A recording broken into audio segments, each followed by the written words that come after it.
Sexual assault during sky adventure. British mother 52 sexually assaulted midair by parasailing instructor during Tunisian holiday.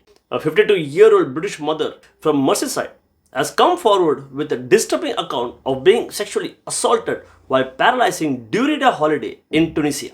The woman alleges that the male parasailing instructor grabbed her and pressed his body against hers while they were harnessed together high above the resort town of Sousse. Okay, it's time to dig into this one. Let's break it down on the AI podcast. Okay, imagine this. You've saved up, planned everything, you're finally on that dream holiday, sun's out, the sea looks amazing, and you're about to do something really exciting, maybe like parasailing. You're expecting pure fun, right? Adventure. But what happens when that expectation just completely flips? Today, we're doing a deep dive into an alleged incident. It involves a British mother during a parasailing trip in Tunisia, and we're basing this entirely on the account provided in our sources. So our mission here is to unpack the details of this specific allegation. We want to understand the sequence of events, the impact it had on her, and maybe what wider implications experiences like this could have. We're sticking just to the information we've got. Yeah, and it's really important we look closely at the details in these kinds of accounts. It helps us understand how, experiences can differ so much, even when the circumstances seem similar on the surface.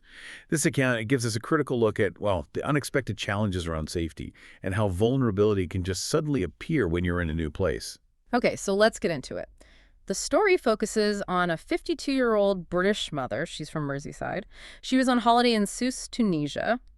Sounds like a pretty nice trip, actually a 6,000-pound EasyJet package holiday with her kids. And for a bit of an adventure, she booked a tandem parasailing experience meant to be with a female friend. The plan was for them both to go up together, side by side. A standard setup for a tandem flight, yeah. Exactly. But then there was a change. The staff at the water sports place told them the weather, specifically the wind, meant they couldn't do a dual flight. It was too windy, apparently. Oh, okay. So a weather issue. Right. So the alternative they offered was for each woman to go up separately, but paired with a male operator. And that initial change, even if it seems small, like just a logistics thing because of the wind, it's actually quite significant, isn't it? It shifts the whole dynamic. You go from sharing the experience, maybe feeling a bit more secure with your friend, to being on your own with an operator. Vulnerabilities can pop up unexpectedly then. That's a really important point. And the difference in their experiences, it became clear almost straight away. Her friend went up first, and according to the source, she had absolutely no problems. It was fine. The mother, watching from the beach, even noted there was a, quote, noticeable distance between her friend and that instructor.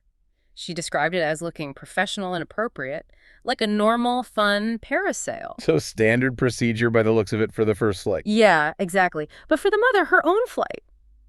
Well, as she described it, things started to feel wrong, really distressing, pretty much shortly after takeoff.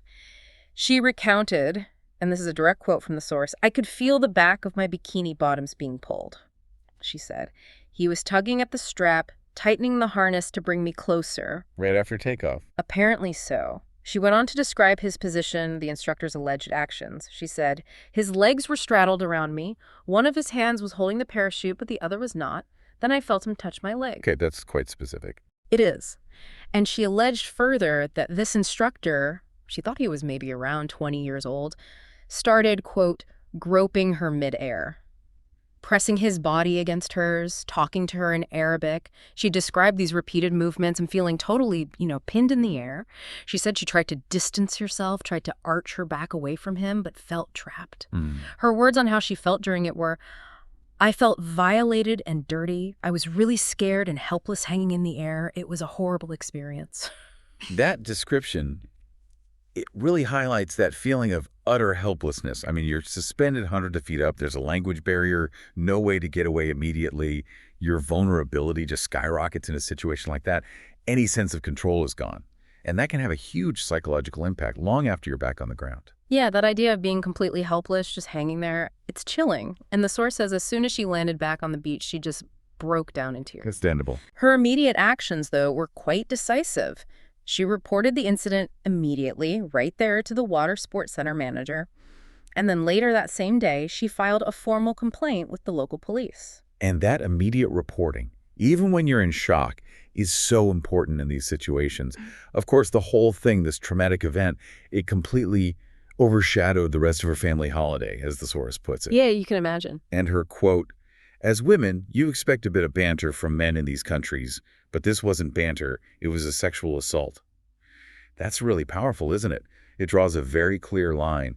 It speaks to that feeling of a profound breach of trust, something far beyond just, cultural differences or awkward interactions. It's an allegation of a criminal act. Absolutely. And the source does report that the instructor has since been arrested. That's a significant development. It's also positive to hear she's getting help from her travel insurance provider and support from the UK Foreign Office. Those resources are vital, but people don't always know they're available or how to access them when something like this happens abroad. Definitely. And what about official responses? Well, EasyJet, the package holiday provider, their spokesperson said, "The safety and well-being of our customers is a priority, and we are continuing to support the customer." They also added, "We are also liaising closely with our hotel partner to look into the reports." And the case itself is currently, quote, "under investigation by local authorities in Tunisia." Okay, so where does that leave us? This deep dive, it's really shown the stark contrast, hasn't it, between expecting a fun holiday activity and the alleged reality for this one person.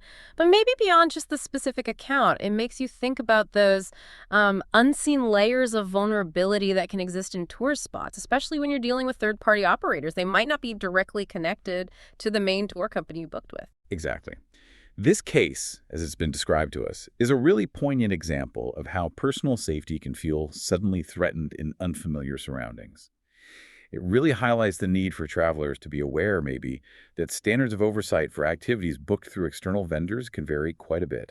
And it also just reinforces how important it is to know what support systems are available if something does go wrong, however rare that might be.